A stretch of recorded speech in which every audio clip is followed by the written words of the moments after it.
Assalamualaikum warahmatullahi wabarakatuh. Perkenalkan, nama saya Wahida Marlina, NPM 2286206143P.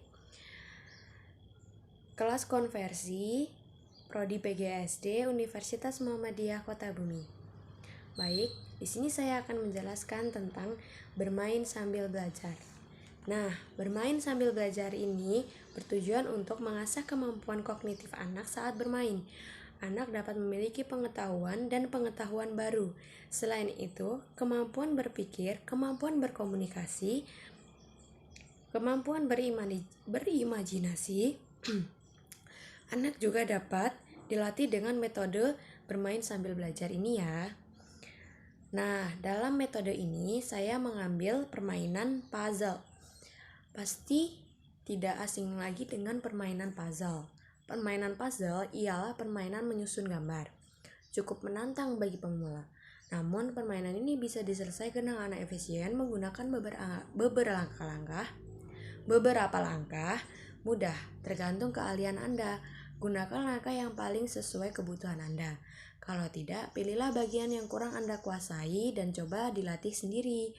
Awali dari skala kecil dengan gambar sederhana, serta keping-keping potongan yang besar dan sedikit. Sebagai contoh, Anda bisa bereksperimen dengan berbagai metode tanpa memakan waktu lama menggunakan puzzle persegi panjang sebanyak 50-300 keping. Jika Anda sudah puas dengan metode pendekatan Anda, beranjaklah ke puzzle dengan keping potongan lebih banyak, yaitu 300-1000 keping atau lebih.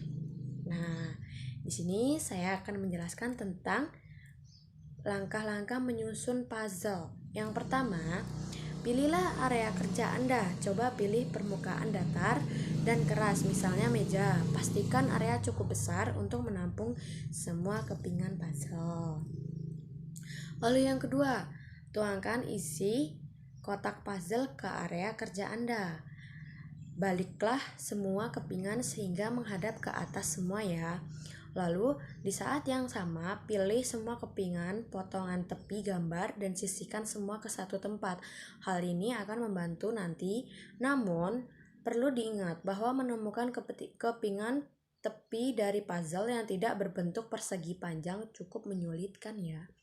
Jadi di sini kita mencari kepingan tepi dari puzzle.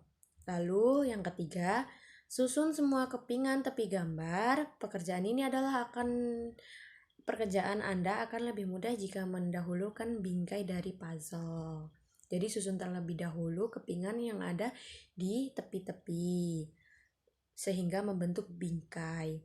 Lalu yang keempat, kiatkan lainnya dengan mengurutkan keping-keping potongan berdasarkan tab dan blank.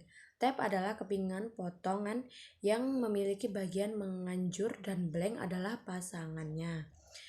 Lalu langkah yang kelima, salah satu metode paling populer adalah menyusun semua keping menjadi beberapa kelompok warna.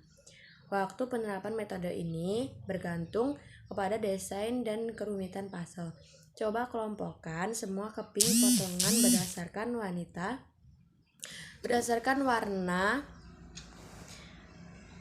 Misalnya, semua keping berwarna langit biru, hijau, rumput, dan lain-lain dalam area terpisah. Lalu yang keenam, setelah Anda mengelompokkan semua keping potongan berdasarkan warna, coba susun kelompok warna puzzle tersebut. Hasilnya dapat berupa sepetak besar bagian puzzle, misalnya bagian gambar langit atau gambar objek, misalnya rumah atau hewan. Lalu yang ketujuh, taruh bagian puzzle yang dirangkai di lokasi puzzle lengkap akan membantu jika Anda memiliki gambar hasil. Jadi biasanya Anda ada di bagian depan kotak puzzle. Lalu yang kedelapan, teruskan mengisi kekosongan puzzle. Coba sambungkan bagian-bagian yang sudah jadi dan berada di tempat yang benar.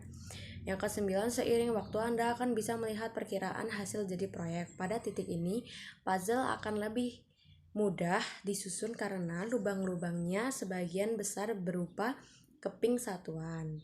Lalu yang terakhir, teruslah sampai Anda menyelesaikan puzzle. Nah, jadi langkah-langkah dari puzzle ini yang pertama itu Anda menyusun tepi-tepinya, lalu Anda Anda rangkai hingga memenuhi bagian tengah kotak puzzle. Begitu ya. Nah, mungkin permainan puzzle ini sangat berguna untuk anak-anak ataupun orang dewasa, untuk mengasah otak, untuk bermain juga. Jadi pengetahuan anak lebih tinggi, menjadi lebih banyak. Nah, mungkin itu saja yang dapat saya sampaikan. Kurang dan lebihnya saya mohon maaf. Saya akhiri. Wassalamualaikum warahmatullahi wabarakatuh.